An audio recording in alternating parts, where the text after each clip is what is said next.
Hello বন্ধুরা, তোমরা সবাই কেমন আছো? আশা করি অনেক ভালো আছো। তো আজ আমি চলে এসেছি আমার বোনের ছেলের অন্নপ্রাশনের অনুষ্ঠানে। তো ১ম এই দেখো বেলুন দিয়ে গেট সাজানো সুন্দর করে আমি একটু ভিডিও করে নিচ্ছি ওইজন্য। তো এখানে ফুচকার আর আইসক্রিমের স্টল বসেছিল। তো আমার ভীষণ খেতে ইচ্ছা করছিল। তো এত গরম পড়েছিল, তো আমি বেশি করে না আগে আইসক্রিম খেয়ে নিয়েছিলাম। তারপরে আমি ফুচকা খাবো বলে আসছিলাম। তো দেখলাম ফুচকা রেডি হয়নি। ফুচকা রেডি হতে একটু সময় লাগছিল।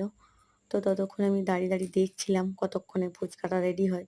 তো আমার ফুচকা খেতে এত ভালো লাগে, আমার কেন প্রত্যেকটা মানুষের ফুচকা খেতে ভালো লাগে। ফুচকা এমনই জিনিস, তো দাঁড়িয়ে দেখলেই মনে হবে যেন দুটো খাই। তো আমার তো খুব ভালো লাগে ফুচকা। তো ফুচকা রেডি হচ্ছিল না বলে আমার একটু বিরক্ত লাগছিল। ধুর আমি এখন পরে খাবো। তো ভাই বলে, "দাঁড়া একটুখানি রেডি হোক তারপর খাবি।" তারপর আমি একটু দাঁড়িয়েছিলাম, অপেক্ষা করছিলাম। তো একটা ছোট্ট পুচকু ওখানে আ একজনের কোলে ছিল। তো আমি ওর দিকে একটু ক্যামেরাটা ধরলাম। ও আমার দিকে তাকিয়েছিল। কি কিউট বেবি! আমার কি ভালো লাগছিল। তো তারপরে আমি আবার ফুচকা স্টলের কাছে এলাম। দেখলাম যে এখনো রেডি হয়নি। তো আমি ভাবলাম ঠিক আছে চল একটু পুচকুটাকে দেখে আসি আমাদের। পুচকুটা কি করছে? তারপর গিয়ে দেখি তাকে ঠাকুরমশাইয়ের কাছে বসিয়ে রেখেছে।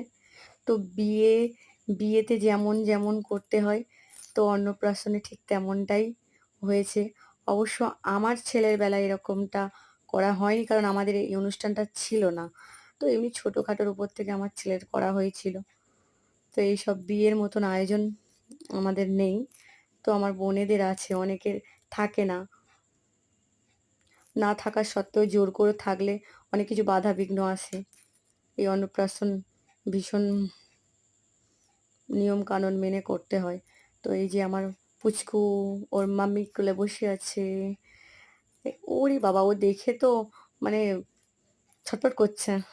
তারপর গরম লাগছিল এত, আমি আর আমার ভাই একটু রাস্তার দিকে বেরিয়ে পড়লাম। আমি চল একটু ঘুরে আসি। এটা আমার ছোট মাসির ছেলে। আর যার ছেলের অন্নপ্রাশন হচ্ছে ওই বোনু আমার ছোট মাসির মেয়ে। আমার ছোট মাসির একটা মেয়ে, একটা ছেলে।